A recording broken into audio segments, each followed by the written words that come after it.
Hello everyone. आज का ये थर्ड वीडियो लेक्चर होगा जो हमारा रेलवेज का प्रीवियस ईयर क्वेश्चन है। और ये सारे क्वेश्चंस आरआरबी का जो असिस्टेंट स्टेशन मास्टर है उसका 2016 का जो एग्ज़ाम हुआ था उसी में आया हुआ ये क्वेश्चंस है।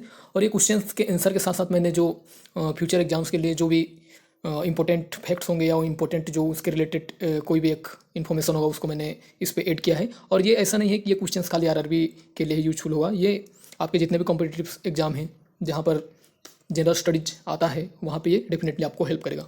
तो पहला क्वेश्चन है व्हाट इज़ विटीकल्चर। तो विटीकल्चर का मतलब होता है ग्रेप्स का कल्टीवेशन, ठीक है।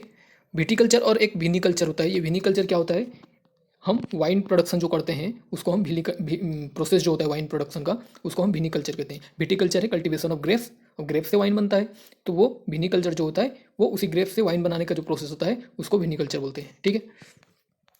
नेक्स्ट क्वेश्चन है जो सत्यमेव जयते जो हमारा टैग लाइन है वो कौन से उपनिषद से लिया गया है। तो सत्यमेव जयते जो टैग लाइन है वो मुंडका उपनिषद से लिया गया है, ठीक है। गायत्री मंत्र है, गायत्री मंत्र कहाँ पे मिलता है, वो ऋग्वेद से लिया गया है। और ये ओल्डेस्ट उपनिषद क्या है, चांडोग्य उपनिषद है, वो ओल्डेस्ट उपनिषद है। और जो मांडुक्य उपनिषद है वो शॉर्टेस्ट उपनिषद है। ये कुछ फैक्ट्स हैं जो आपको आना चाहिए। जरूरी नहीं है कि क्वेश्चन में आए, एज ए स्टूडेंट आपको एक ओवरऑल जनरल नॉलेज होना चाहिए, ठीक है। Mrinalini Sarabhai famous for what. तो मृणालिनी साराभाई है वो एक डांसर है, ठीक है।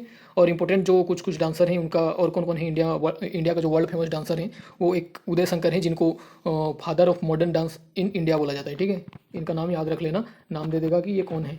तो father of modern Indian dance किसको कहा जाता है, उदय शंकर को। पंडित बिरजू महाराज जी हैं वो कथक डांसर हैं। मृणालिनी साराभाई ये भी डांसर हैं। मल्लिका साराभाई डांसर हैं। रुक्मणी अरुंदले और शोभानंद नारायण, ठीक है। ये रुक्मणी अरुंदले भी बहुत इंपॉर्टेंट है, इनको याद रख लेना कि ये कौन है, एक डांसर है।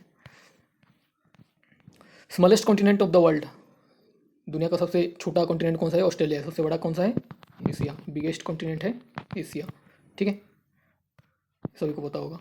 Which gas is known as marsh gas. Marsh gas किसको कहा जाता है, मीथेन को कहा जाता है, CH4 इसका। तो मीथेन को क्या बोलते हैं, मार्स गैस बोलते हैं।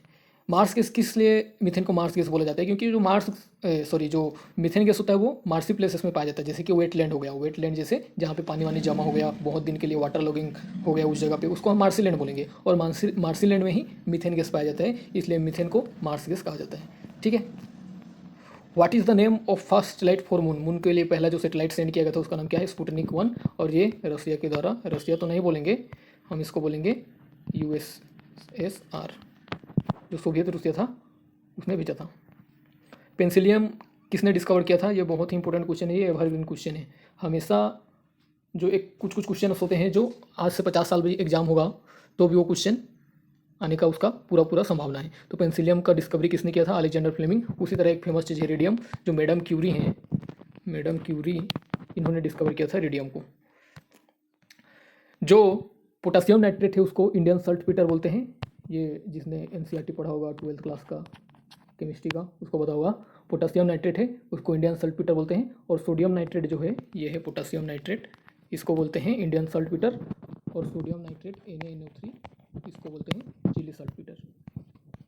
डेनमार्क है, डेनमार्क का कैपिटल क्या है, कोपेनहेगन। मैंने पहले ही बता दिया था कि जो भी टॉपिक कंट्रीज हॉट लिस्ट में रहते हैं जो बार बार न्यूज़ में आते रहते हैं उन सब कंट्रीज को आप एक एक बार देख लेना, उनका कैपिटल क्या है, उनका कोई करेंसी क्या है, और उनका कोई लीडर वीडर कोई नया बना होगा या चेंज हुआ होगा तो उनको, और वो कौन सा लोकेशन में है, ये सब याद रखना है।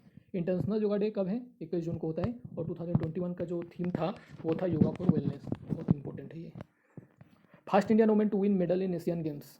एशियन गेम्स में पहली बार कौन भारतीय महिला है जिन्होंने मेडल जीता था, वो है कमलजीत संधू। ये एक एथलेटिक्स हैं और ये गोल्ड मेडल जीती थी 1917 का जो बैंकॉक में एशियन गेम्स हुआ था। 400 मीटर रेस में इन्होंने गोल्ड मेडल जीता था, ठीक है।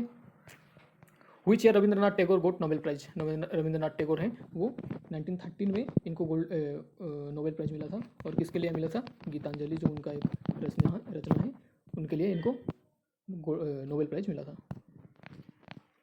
How many fundamental rights are there in Indian constitution. Bharat के कॉन्स्टिट्यूशन में कितने फंडामेंटल राइट्स दिया गया है। पहले जब कॉन्स्टिट्यूशन बना था उसमें 7 फंडामेंटल राइट्स हुआ करते थे, लेकिन जो बीच में हमारे जो प्रॉपर्टी का जो फंडामेंटल राइट है, राइट टू प्रॉपर्टी, वो फंडामेंटल राइट था तो उसको हटा दिया गया है। तो प्रेजेंट डेट में भारत के कॉन्स्टिट्यूशन में कितने फंडामेंटल राइट्स हैं? 6। कौन कौन से हैं? Right to equality, right to freedom, right against exploitation, right to freedom of religion, cultural and educational rights and rights to constitutional remedies. ये लास्ट वाला बहुत इंपॉर्टेंट है, आर्टिकल 32 है।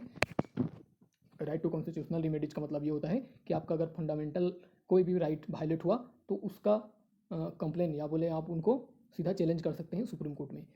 तो आप अपना फंडामेंटल राइट का इन्फ्रिजमेंट अगर होगा तो उसका भी हम सॉल्यूशन निकालने के लिए हम उसको चैलेंज कर सकते हैं कोर्ट में। इसको भी एक फंडामेंटल राइट करके हमको दिया गया है। तो टोटल फंडामेंटल राइट है 6।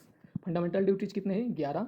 और ये फंडामेंटल ड्यूटीज क्या क्या हैं वो थोड़ा पढ़ लेना सर्च करके।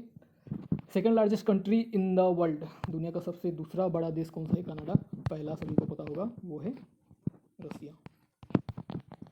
ठीक है, इंडिया है 7th largest country in the world. I hope ये सब चीज़ें आपको समझ में आया होगा। एक बार रीड कर लेना, बहुत ही इंपॉर्टेंट ये प्रीवियस ईयर क्वेश्चंस। हमेशा कोई भी एग्जाम दो, प्रीवियस ईयर क्वेश्चन एक बार देख के जरूर जाना। आज के लिए इतना ही, थैंक यू।